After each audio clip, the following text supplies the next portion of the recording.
Okay, is Floof still on? Floof is still on. Alright, so I got my coffee. I'm going to eat the cottage cheese and the plums in a little bit. Actually, they'll look really good. I'm doing this outside bid now with the toast. Because honestly, it's supposed to be really hot again, just like yesterday. And yesterday we had the heat equivalent of like 100. This one's Dave's Killer Bread.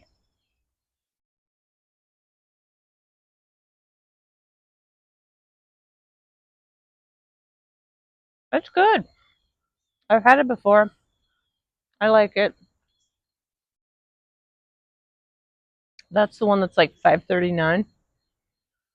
And then this one, checks notes. This is the seed bread from Aldi, which is the Seedtastic, and it's like $3.59.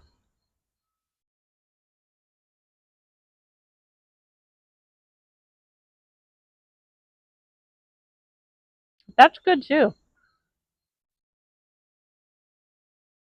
It has slightly more body, I think. Let me check the other thing. Gosh, what a horrible fate. Having to eat buttered toast. This one definitely has a lot of seeds in it, which I like. They have another one that has the same roughly like calorie breakdown. It's also thin slice. That one does not have as many seeds, and I think it's called sprouted wheat or something.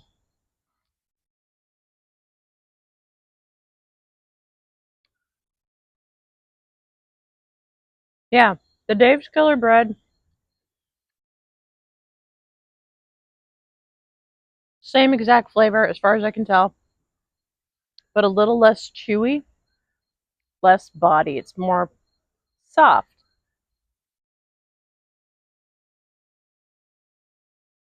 This has more like texturally more oomph to it. Honestly, I like them both. And if I were somewhere where I didn't have access to Aldi's, that happens sometimes, although I must say it happens less with each passing year. Aldi's is definitely moving on in the places it wasn't before. Like, we'll go to Florida. 10 years ago, I don't think I remember seeing Aldi's all over the place. Now, they have them. Michigan, same deal. When we first started going up there, gosh, that was a long time ago. How old are the kids now? Yeah, when we were first starting to go up there,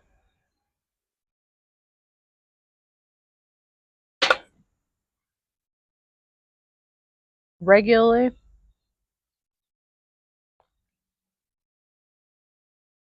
that was probably 14 or 15 years ago, and there were no Aldi's there. Just Meyer. Meyer is like a Dutch Walmart. And I like it, but it's huge. Their prices are good. They're competitive. Yeah, I mean, they're very, very similar to a Dutch Walmart.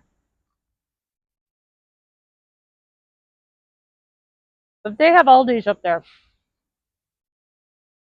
If you can hear that, I hope you can't because we've got a new flu. That's a trash truck. That was Dave's Killer Bread.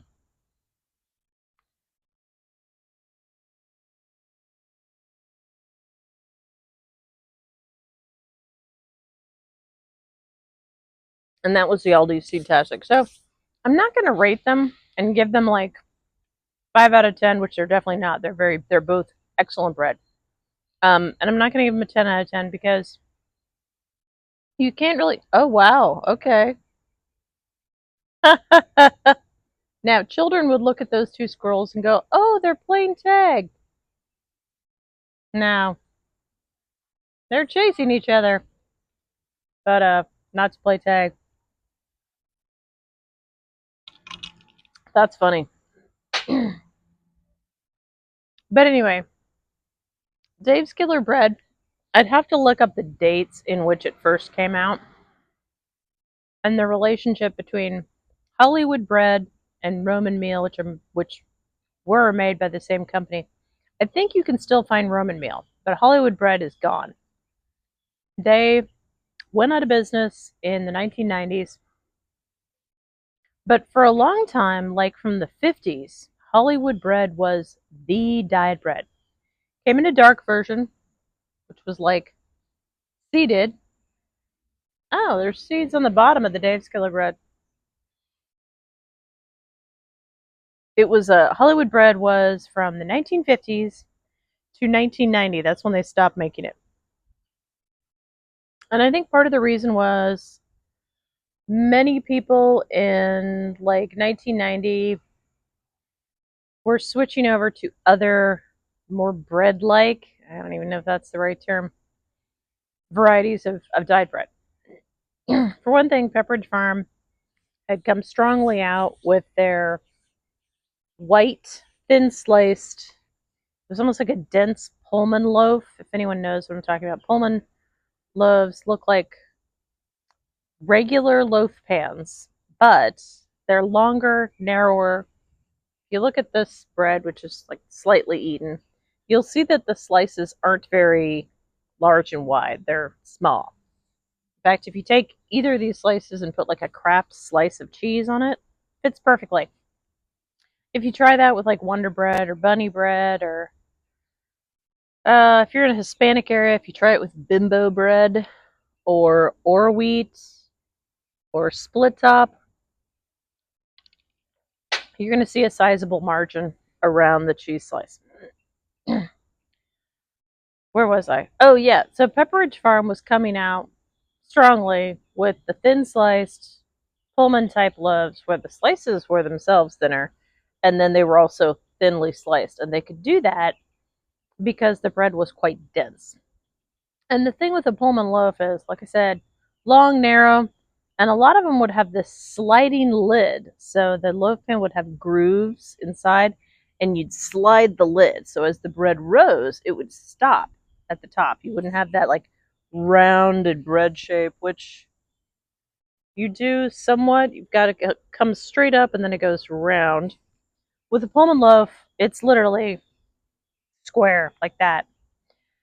So Pepperidge Farm, that Pullman loaf was everywhere. And like, I remember getting a diet plate in, was that in North Carolina? I think it was in North Carolina. We were in Raleigh in a restaurant somewhere that used to be a department store, and they had a diet plate. It came with a piece of fruit, scoop of cottage cheese,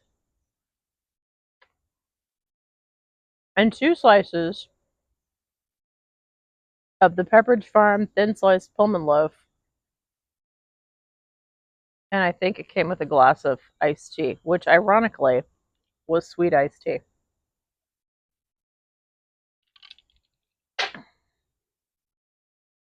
But anyway, so that's why Hollywood kind of like fell out of favor, is because people were tired of eating Hollywood bread, all the seeds and all the fiber. Plus, Hollywood bread had something that Dave's Killer bread, as far as I know, does not have. Haven't seen it on the ingredients. Haven't seen it on the Aldi Seedtastic.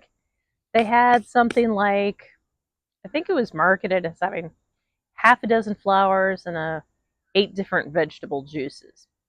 And apparently the flavor of vegetable was not like super forward, so I'm guessing it was just like a token amount of carrot and celery juices and maybe some cauliflower puree, maybe a little bit of cabbage or something like that. But they managed to get the calorie count down to, I think, 45 calories a slice.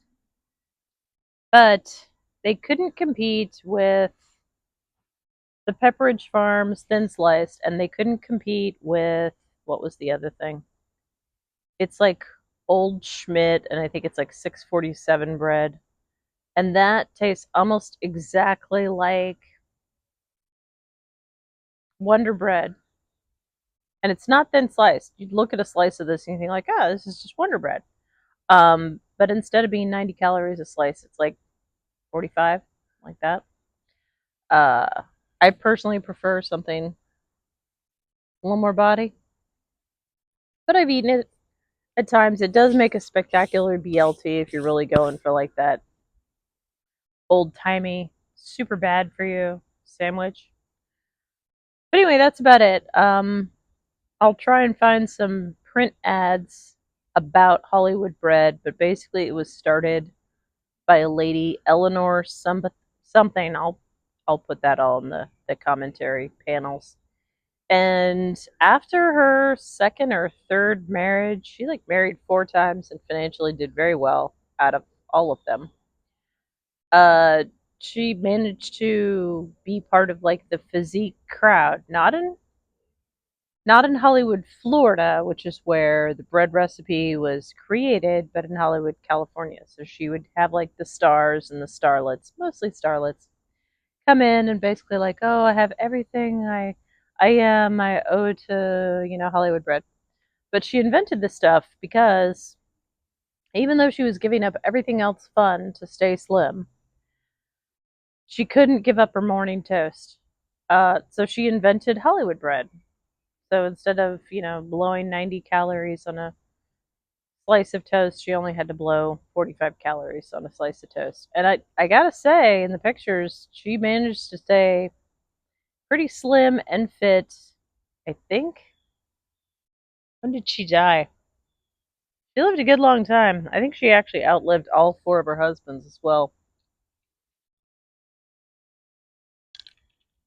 I'm thinking she lived into her 80s, which at the time was not bad at all. But that's about it. I'm gonna finish my breakfast and I'll try and throw up some print ads of Hollywood bread. They had like the dark version and the light version. And I think the dark version had all the seeds and the fiber stuff.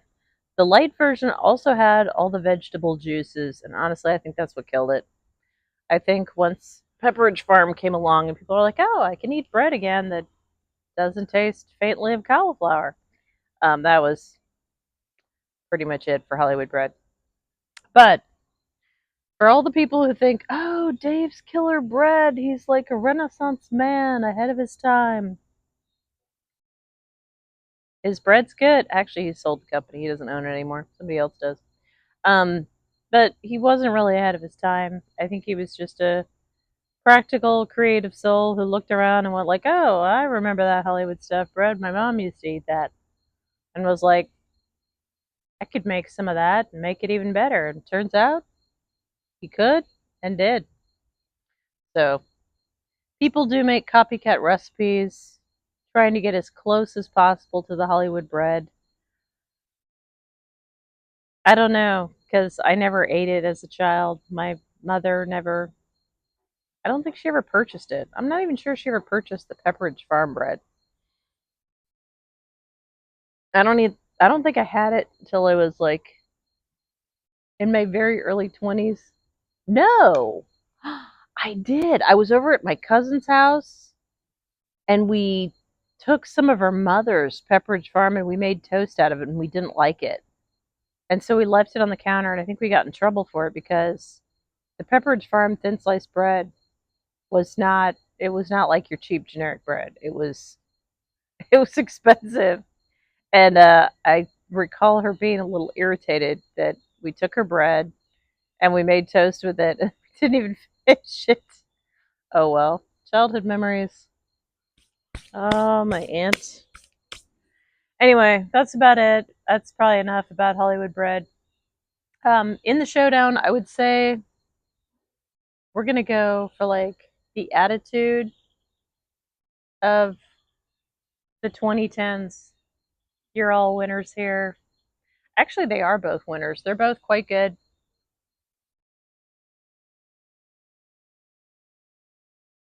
I have zero complaints. I'm gonna finish all this, but I'm not gonna do it on camera. All right, there's more to come later.